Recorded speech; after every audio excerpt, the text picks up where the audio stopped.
Marketing Manager at the Duke's Theatre, and I'm here with Joe Sumption, the Director of Beauty and the Beast, and Eddie Robson, the writer of Beauty and the Beast, our Christmas show.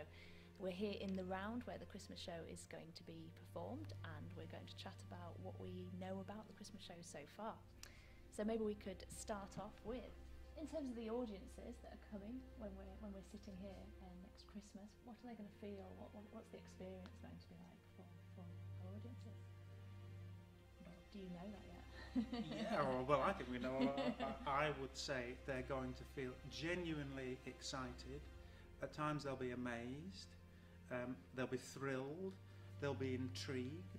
I mean, here we are sat on the front row. I think when they see the Beast, they will feel that they want to both sort of reach out and touch him in a way, or be close to him, and they'll want to be quite far away from him, because that's what the Beast must do.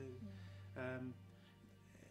I think as well, I think one of the things which is coming through from Eddie's initial ideas is that illusions will be important. I think there'll be tricks. I think at times people will think, how did that happen?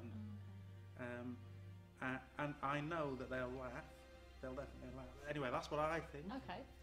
I think one thing that I've really noticed with the previous Duke productions is that when you enter the round, you really feel immersed into the world of the play, and we'll definitely try and do that again. I think we will definitely have that, want someone to feel, you know, now that I've been to a few, I always now get that thing of walking down the corridor outside on my way in, and then wondering what it's going to be like when you get inside. It's always different, and like I say, you just feel immediately immersed, and I think that's great for children.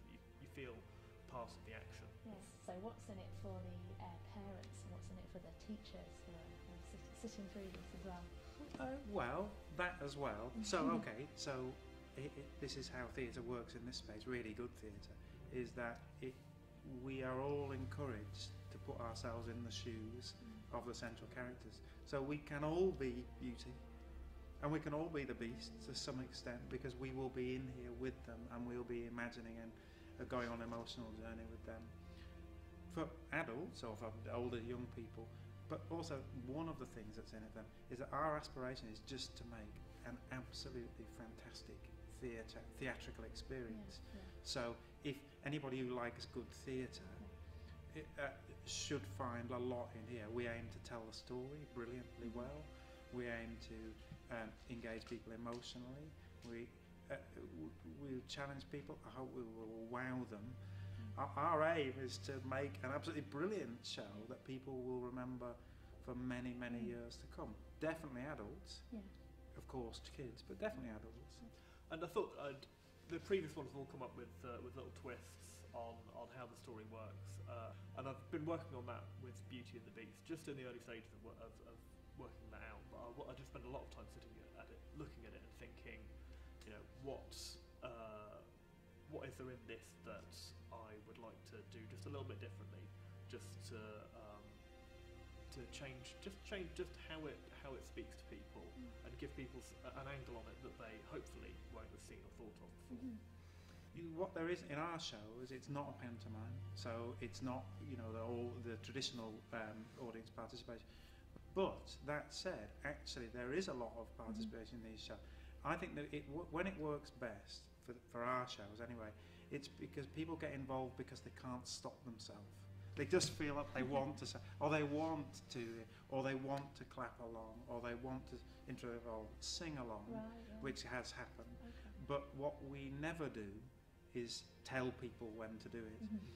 The best example for me was a couple of years ago, and one of the very early performances of A Christmas Carol, and it was a very celebratory show at the end. It was quite moving, but then celebratory.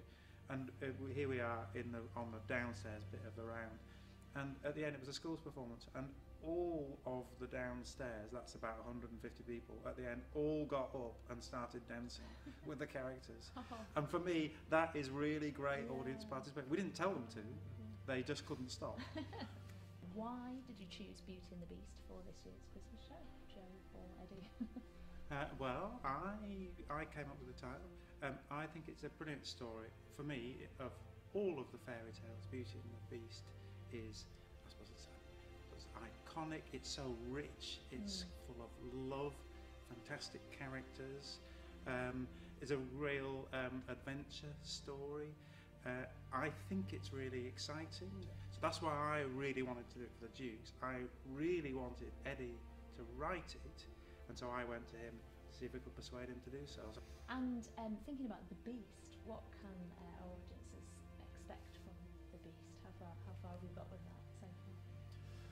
We've started talking about it and what we want to do. There's a lot of different things you could do with it. Again, though, what I would really like to do is try and do something surprising. I mean, one thing that is quite good is that, even though he's up there in the title, he's such an important character, you don't see him for ever such a long time, I think.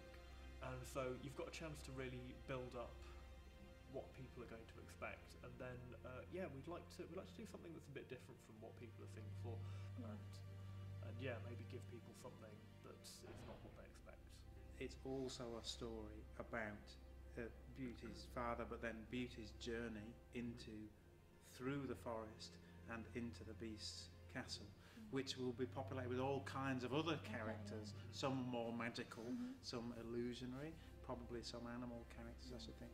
But certainly what I think of Beauty and the Beast, one of the scenes which I'm already most looking forward to directing, and you haven't even written it yet, but is getting from her home to the Beast Castle and the journey into the forest, which should be genuinely exciting. But and in a way, that forest is a bit like a character in and of itself, because for Beauty, it's often it is it's a story, a coming of age story, and a kind of a rites of passage story too.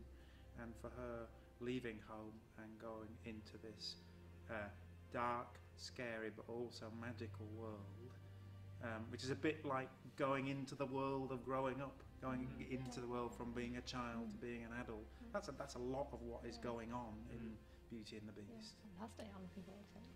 Thank you.